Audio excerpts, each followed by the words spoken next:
To Bitcoin is Freedom. My name is Paul McNeil, the crypto curator, and I'm here to talk about Bitcoin only. But before I get into that topic, let me thank our sponsors. I'd like to thank Roundly X. You can purchase Bitcoin and other crypto assets with spare change. Roundups is what they call it. You can even do routine automatic purchases of crypto assets because they partner with the best exchanges. You can actually get $4 in Bitcoin when you use code Bitcoin is Freedom. Go over and check their site out, Roundly X. Let's get on with the show.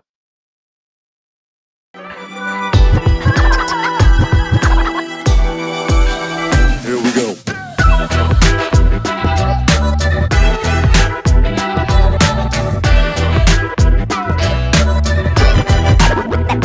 Let's get started.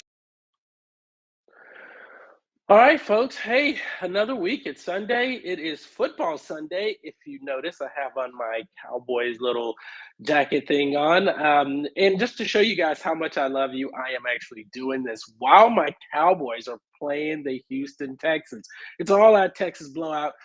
I won't get too much in that. All I got to say is I'm probably going to make this one short this week just so I can get back to my game. All right. As our sponsors, I'd like to highlight one of them, and that's Unchained Capital, folks. Listen, this is a great one to talk about during this show because this is about the best way to hodl your Bitcoin, right? Why? Because you're going to give them a key, they're going to give you a key, and you're going to give a key to a loved one. 3 keys, 2 of the 3, you can move the Bitcoin. Without that, you can't. So if you happen to pass away, this is a great way for estate planning. With Roundly X, I mean, not with Roundly X, with Unchained Capital and your loved ones, they can move the Bitcoin. Or if you and your loved ones decide we don't want to use Unchained anymore, you can move the Bitcoin. You get the idea. Check them out, Unchained Capital. Okay, let's take a quick preview of the previous week. I'd like to cover 3 different points of that. The first is price. That's always, it's easy to count numbers, right? We went from 16,974 right to 17,133. Not that big of a change. Basically, Bitcoin's acting like a stable coin. When you look at the most covered news for the week, believe it or not, it was that news that came out on Monday where crypto giant Circle said, we're no longer going public. We're not doing the whole SPAC thing. I think everybody picked that story up. Now, the question becomes, why did they pick that story of all stories to all cover? I don't know. I have a hard time understanding how the media determines what news they cover, who gives the authority to cover certain news items. Maybe I'll do a show about that. And last but not least, the podcast of the week was Matt Odell's Survival, the Bitcoin Matrix podcast. So why don't you just check that stuff out, take a look through some of the previous briefs, and that'll give you a good clue. All right, now let's jump into another point that I want to bring up, and that is the question of, is the bottom in? If you've been paying any attention, we keep talking about this bottom. Is the bottom in? Is the bottom in? And it keeps seeming like the bottom might be in, right? Here's a group of articles, Monday through Friday, where the on-chain indicators or indicators period, but on some of it unchained analytics is showing, guess what? The bottom might be in. Now, if we freeze time, we fast forward until another year, will we look back and say, guess what, folks, at the end of 2022, that was the bottom? You know, there's one person that's actually saying that right now. It is Dan Moorhead of Pantera Capital. He said that December 30th of 2022 is going to be the bottom for Bitcoin. Is he going to be right? Now, we know that Dan Moorhead had a phenomenal run at predicting the price of Bitcoin all the way up until I think it was probably toward Q4, beginning of Q4 of last year. I mean, every time he called it, it was spot on. And he had written this article like a year in advance. And then the bottom fell out. And oh, well, there goes that prediction that he had. Of course, everyone was calling for 100K by the end of last year. Did not happen. And that is why I'm very reluctant to really cover a lot of news where people are making these outlandish predictions about $250,000 Bitcoin by 2023. It's not going to happen, folks. Likewise, we have people saying $5,000 Bitcoin in 2023. Someone is going to be wrong. Who it is, I don't know. But right now, what I can tell you is that the analytics and the on-chain analysis is showing us that the bottom is probably in. Okay, let's take a look and see how that goes. All right, I want to talk about a quote which is going to kick me into this topic of Bitcoin only. And if you notice, I put a question mark first, then I put an exclamation point. And I did that on purpose for a reason. The first question we have to ask is it only Bitcoin? Why can't we dabble with all this other stuff, altcoins, some people call them shit coins, and these different platforms and margin trading and leverage and I mean just numerous aspects of this industry. Is it just Bitcoin or can we do all this other stuff and be okay too? This is a quote from Vitalik Buterin in his In Defense of Bitcoin Maximalism that he wrote. He was covered by Bankless. They had him on Bankless, and CoinDesk also did an interview about this topic as well. But this is what he said. It's better to mislead 10 newbies into avoiding an investment that turns out good than it is to allow a single newbie to get bankrupted by a grifter. Vitalik Buterin. This is the guy who created Ethereum. Some people happen to have liked this whole In Defense of Bitcoin Maximalism that he wrote. And I want to try to break down that whole Bitcoin Maximalist and talk about that a little bit because something that keeps coming up. When FTX collapsed, we heard a lot more of those voices growing louder and louder.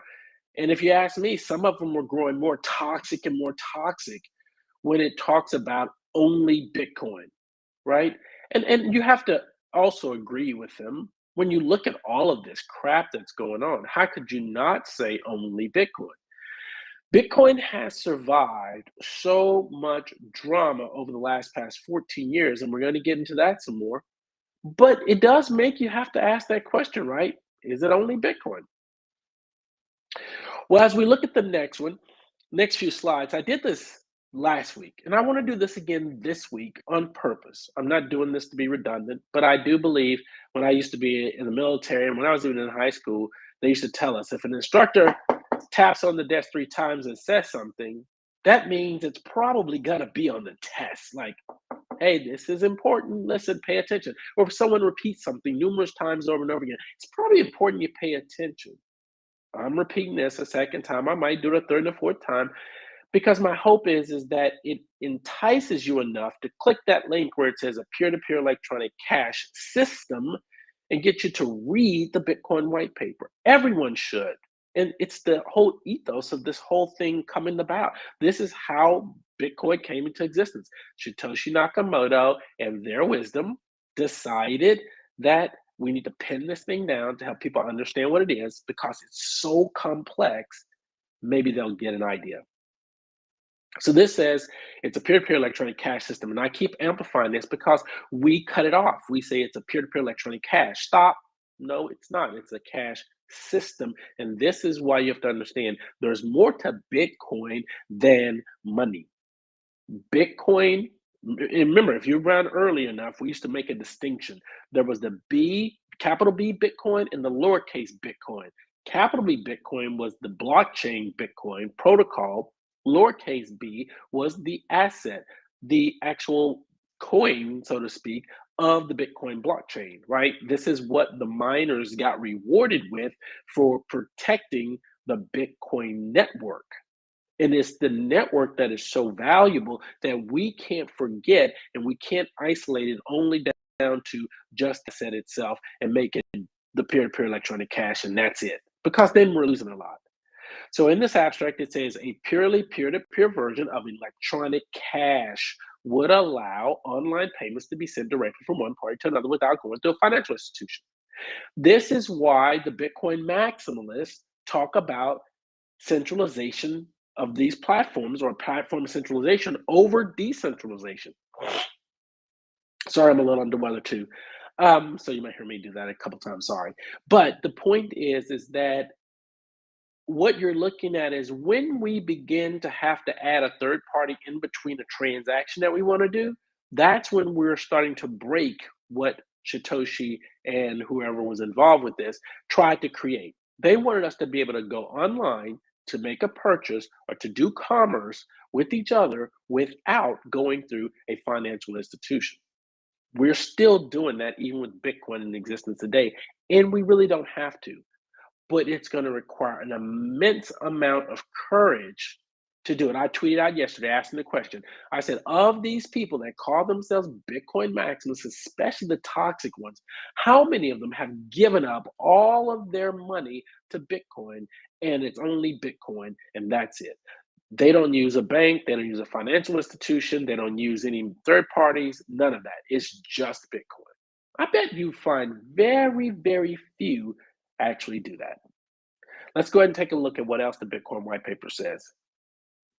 It says digital signatures prove part of the solution, but the main benefits are lost if a trusted third party is still required to prevent double spending. We propose a solution, and again, note that we propose a solution to the double spending problem using a peer-to-peer network. So again, it's signatures, and a lot of times we want to keep talking about coins. It's really not any coins involved, right? What we're really talking about is signatures and timestamping and wallets. That's what we're talking about. We're not talking about really coins. This is a way for us to make it easier for people to understand what we're talking about. But in reality, it's signatures. And if you're going through a third party, you are losing the benefits of preventing. And if going through a third party to prevent double spending, then you're just broken the system. So the point is that we want to prevent double spending. We want to be able to conduct business peer to peer across the globe, right? Across the internet. All right, let's go to the next one. The network timestamp transactions by hashing them into ongoing chain of hash-based proof of work. Also note, if you search, do an Alt F on the Bitcoin white paper, you will never find the term blockchain. It does not exist. Again, we make things easier by either shortening or giving names to initials to make it easier for us to communicate. But in reality, the Bitcoin paper never says blockchain technology, not once.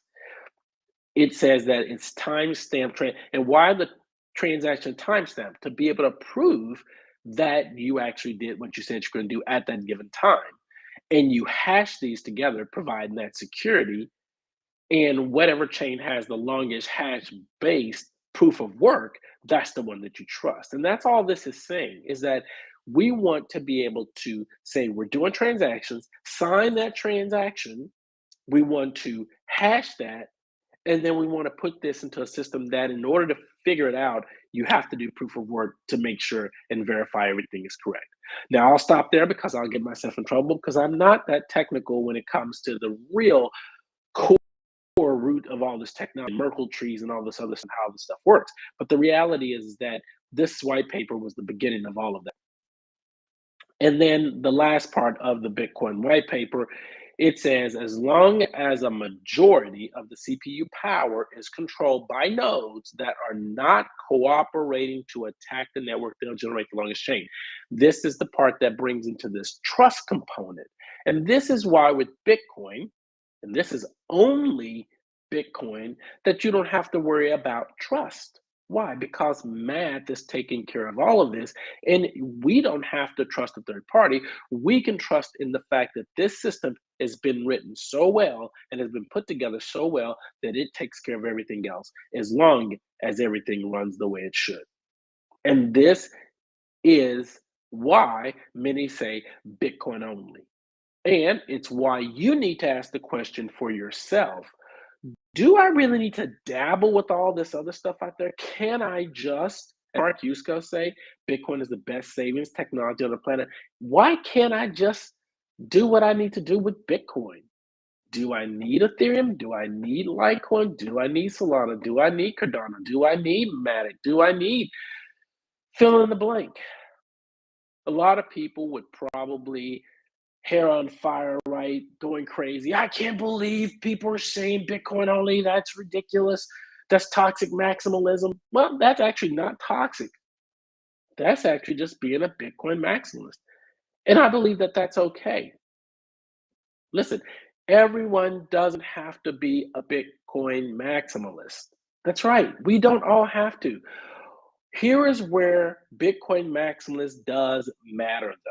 Now, as we look at our next slide, I want to explain what a Bitcoin maximalist is. So, a Bitcoin maximalist believes that Bitcoin, which is the world's most popular cryptocurrency, is the only digital asset that will be needed in the future. Maximalists believe that all other digital currencies are inferior to Bitcoin, and that's from Investopedia. Okay, so when you think about this, what it's saying is that everything else is inferior to Bitcoin. Bitcoin's going to be the only asset. Will this come true? I don't know. From what I'm starting to see, though, maybe that's the way we want it to be. We really don't need to have 20,152 more digital. Actually, I should look that up. Let me look this up real fast. I'm going to go to Coin Market Cap. Sorry, yeah. So we've got 22,000. So 21,999 other assets. Do we need them? Can we do what we need to do with just Bitcoin? Part of me believes so. Now, I've told people I'm a Bitcoin maxi light, right? I'm not toxic because I'm also a possibilian. I'm like, I don't know what's possible in the future. I do know what Bitcoin says it represents and what it says it's going to do. That we know. There's no debating with this. And this is what I've been telling people lately. And I'll get into this later. But as we look at all the crap that's went down, if people were Bitcoin only, would they have been saved? Absolutely. Would we have all these problems? Nope. So then you have to ask yourself, like, why push and why debate about Bitcoin maximalism when, in fact, if everyone was then just Bitcoin, things would probably be pretty good. And you can't argue with that. And I don't argue with that. Okay. But what I do argue with is my next slide: toxic Bitcoin maximalists. Now, then Michael Goldstein, and if you guys know who Michael Goldstein is, a brilliant guy, far more intelligent than I am, understands Austrian economics far better than I do. But he says the most toxic thing about Bitcoin maximalism is the steadfast willingness to say no. Toxicity is in the eyes of the holder or the bag holder. And I have to agree with them there. This is my thing. And I guess in the part, I'm really not even arguing against toxic Bitcoin maximalism because there's a case probably for it. Here's what I'm sort of arguing or debating or making a point about. If there's someone who's new to crypto, and let me make a correction, if there's someone who's new to Bitcoin, doesn't understand it, trying to get their mind wrapped around it, asking honest questions, no matter how repetitive the question may be, no matter how redundant the question may seem, for us to lash out at them and make them feel ignorant, stupid, and small as a result of asking basic questions is unfortunate.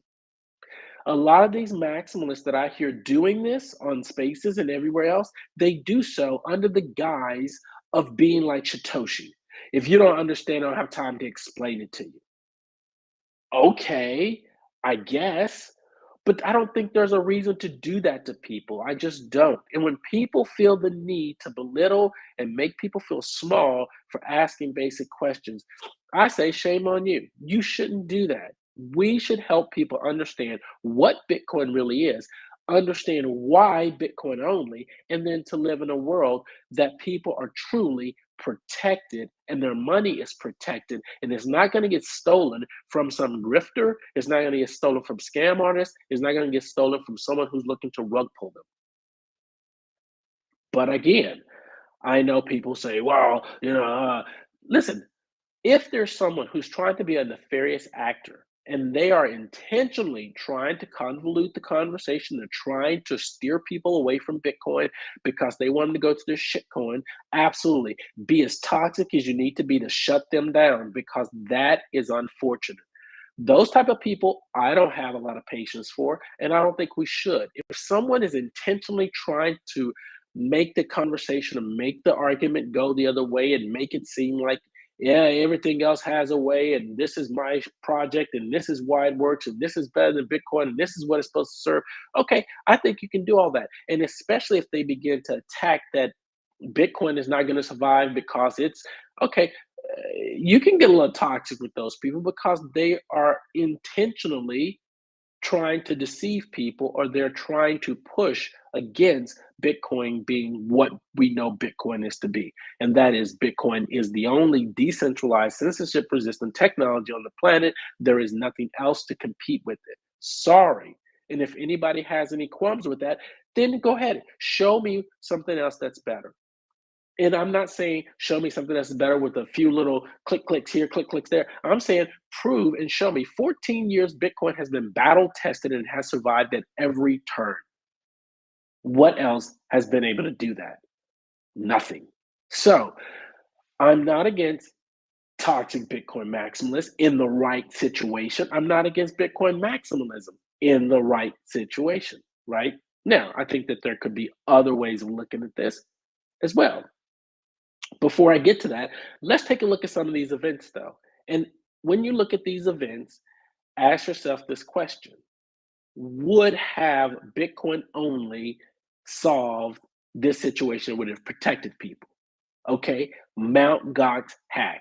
Okay, listen, Mount Gox was the first quote unquote exchange we had. A lot of people used it. I didn't use it simply because I didn't understand it a lot. I wasn't willing to go to Western Union and transfer money and do all this other nonsense to just try to get Bitcoin on an exchange. I just didn't want to deal with it. So I didn't.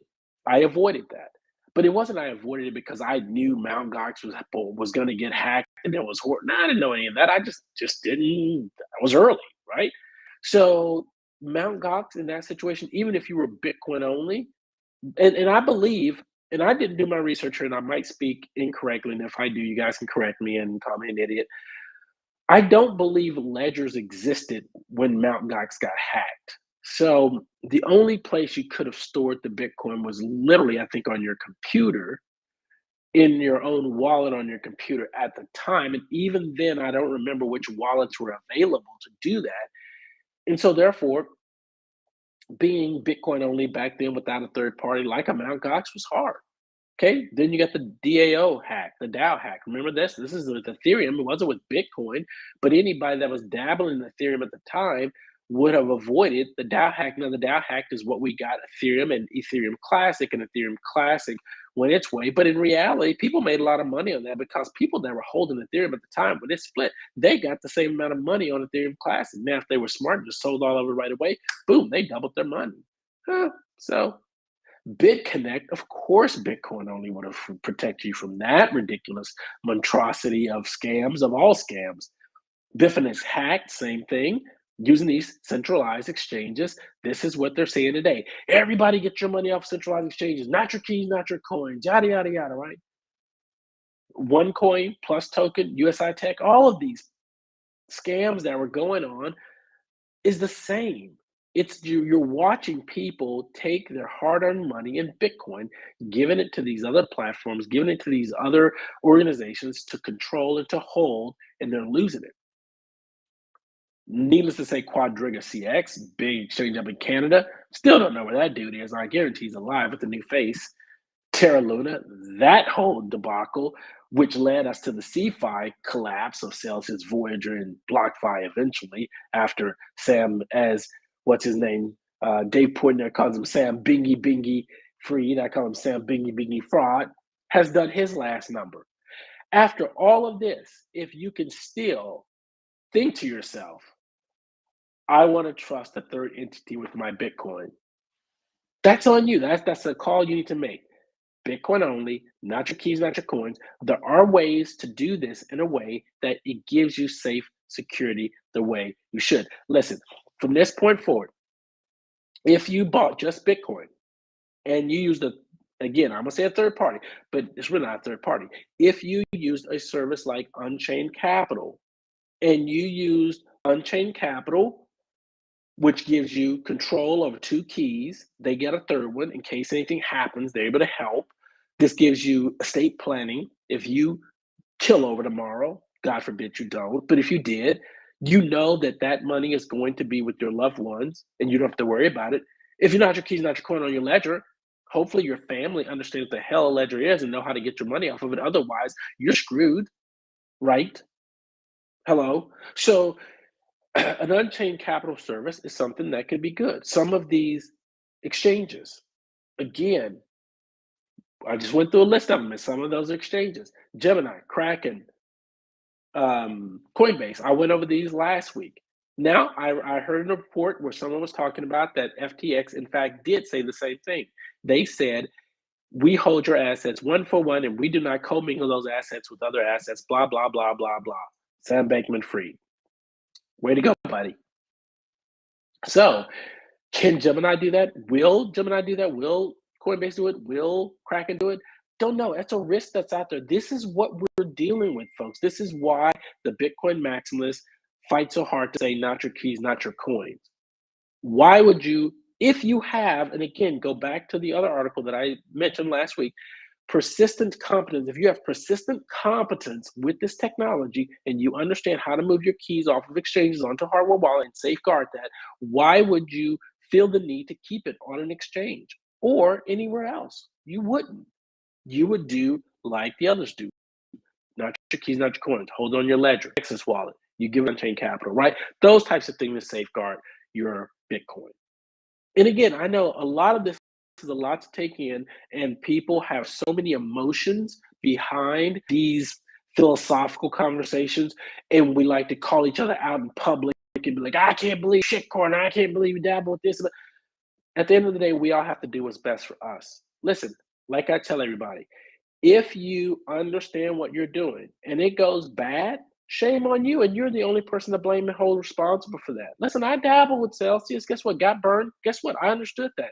That's on me. Haven't heard me say anything about suing anybody. Haven't heard me say anything publicly about any of this nonsense. Why? It's the game you play. And if you're stupid enough to do the stupid stuff that we did, guess what? You're stupid enough to lose your money. Don't worry about it. You don't need to bring it up. This is the way the game is played. Read the rules. If you don't like the rules and don't like the game, then don't play the game. If it's too hot in the kitchen, get out. Don't play. But if you're going to play with intelligence. And the best thing I'm trying to tell folks to do right now, if you have persistent confidence with technology, put your assets on a hardware wallet, not your keys, not your coins. However, you better make sure you do the steps needed to ensure that that's safeguarded in case anything happens to you. If you haven't and your family lose your money, that's them. That's your fault. Don't blame anybody else. Don't go calling anybody asking for help. No, you knew better. Don't do it. Now, if you don't believe that you're smart enough and got the right intelligence, then go to Unchained Capital. Listen, folks, they got a free service. Let you do this without even paying them, for crying out loud. Yeah, if you need help and you need white glove treatment, yeah, it's a cost, but it's not that much depending on how much money you have. So why don't you just use something like that? That way you know for a fact if something happens to you, boom, they get access. If you guys don't like Unchained Capital for some reason, move it off. But at least you've got a solution. No one can cry from this point going forward and say there wasn't a viable solution for me to hold my Bitcoin somewhere in a safe, secure manner. Not true. Not true. I'm telling you all, there are ways. It's up to you to have the ability to go do it on your own. If you don't want to, that's on you. If you want to leave your Bitcoin sitting on Coinbase, as my good friend Brian Swan says, Coinbase, or Kraken, or Gemini, or whatever the exchange it is. And what baffles me is that we've got news swirling right now about proof of reserve. Listen, if an exchange is doing proof of reserve, I'm starting to question that exchange. Listen, why do you need to prove your reserves? That's dumb. And the reason I say that's dumb is because you don't think they can skew proof of reserves or some kind of way to make it look like I don't trust. Listen, the Binances, the crypto.coms, all of these companies out there, if you folks are going to continue to deal with them, just be advised you're playing with fire and sometimes it'll burn you.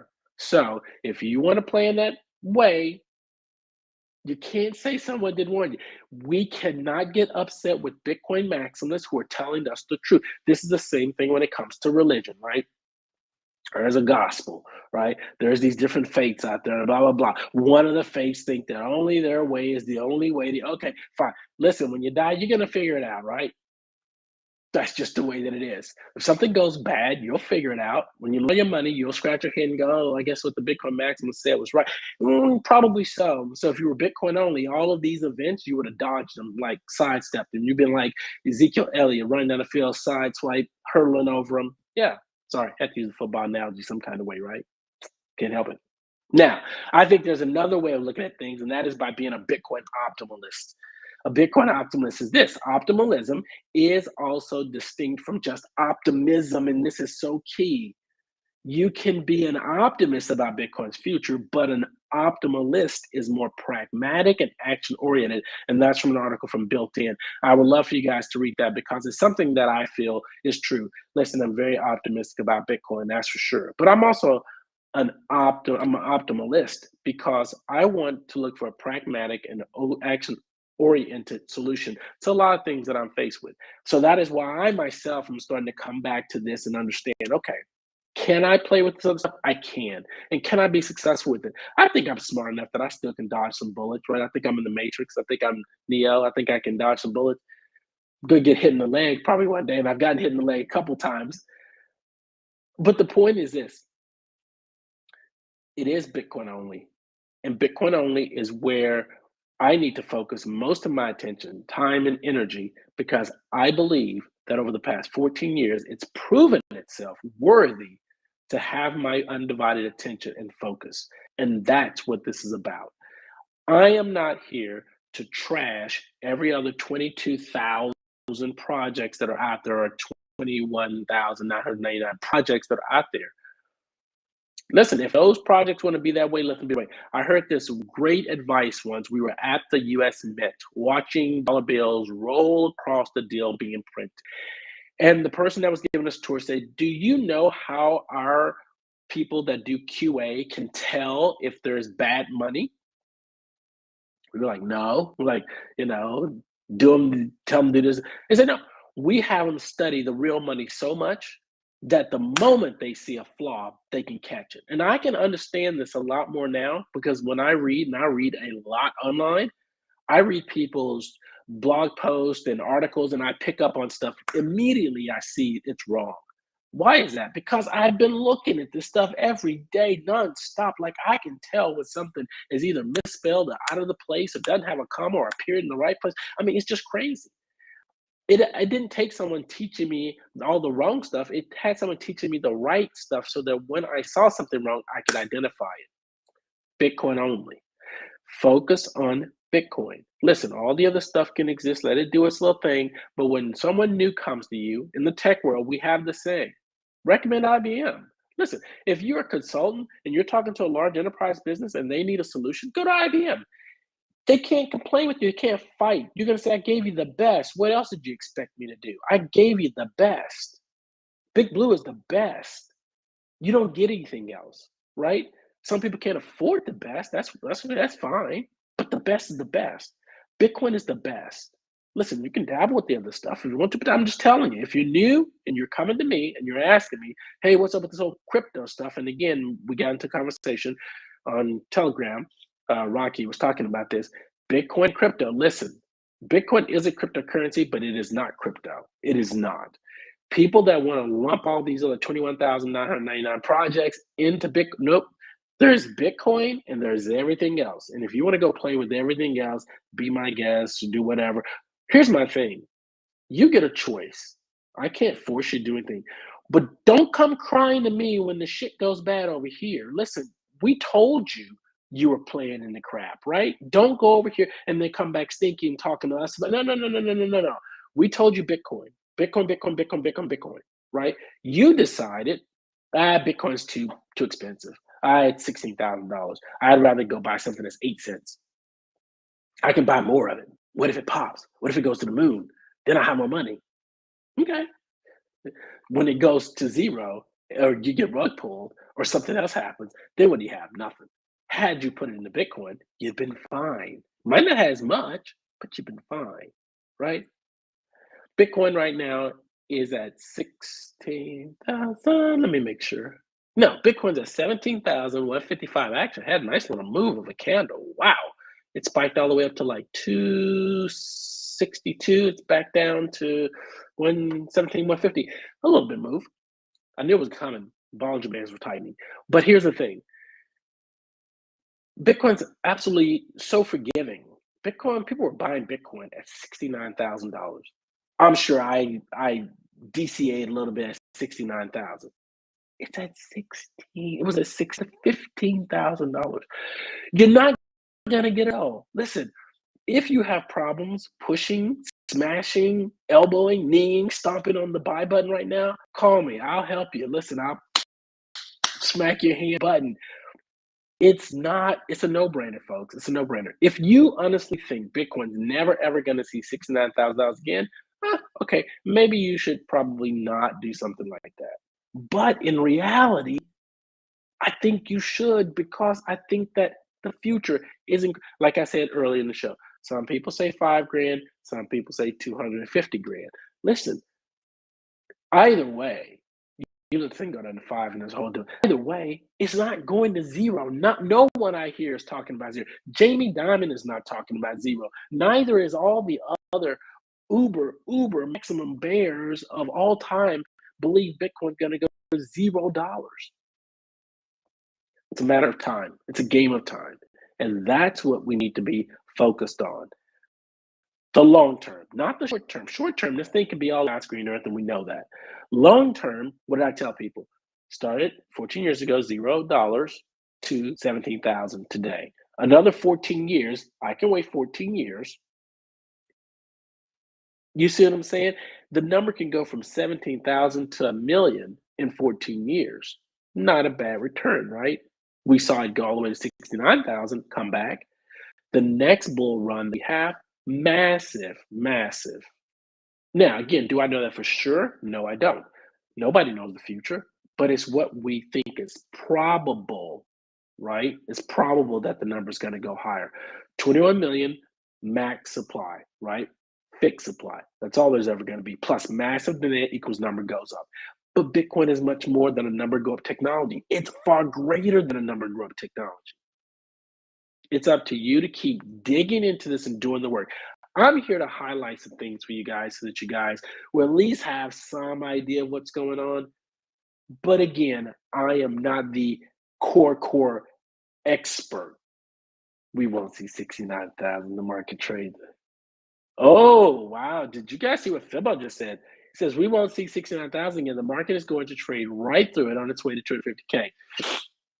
Now, y'all know Brian Swan, Fibbo Swanee. I'm sorry, I'm going to put this little one in here because Brian is a very intelligent guy. He's been doing the job of technical analysis for over 20 years. The man is sound. He is wise. He's the adult in the room. You can listen to all these other analysts out there, and listen, if you've been watching my briefs, I've eliminated all of them from my brief. I don't even put them in that much anymore. A few folks might still get some mentions, not many. Because from this last situation we just went through, I asked the question. I wrote a blog post about it. Who do you believe at this point? You can't believe hardly anybody because everyone is shilling something. So, but when it comes to Brian, he's not shilling anything. He's shilling you some education to help you understand what the hell's going on in this market. And if you're not paying attention to what he's shilling, you're missing out. So following Fibbo Swanee is really key to do. All right, let me finish this thing up. Again, that last slide that I put in there, which our producer showed you before, who and what you listen to can heavily influence your financial future. Excuse me. So just know that listen to the right folks, tune into the right folks. I try to put them in front of you. Hopefully, you'll be paying attention. All right. Sorry, guys. I told you I was a little bit under the weather. Thanks for showing my website there, Nick. Appreciate it. Those were the three biggest stories this week. They got the most coverage. And of course, I covered the main one right there saying that there was not going to be a SPAC anymore. Also paying attention to stuff that's going on with Ethereum and the fact that the Shanghai hard fork is coming up. That's going to be pretty big. So definitely keep an eye on that. All right, folks, I am going to go give myself some water so that I don't choke to death. I am going to go enjoy my Cowboys, hopefully defeat the Houston Texans, so we can try and keep up with the Eagles, which they're destroying everybody in their way. They'll probably be in the Super Bowl. But until Thursday, you guys have a great day. And thanks for tuning in, everybody. I really appreciate it. Bye-bye.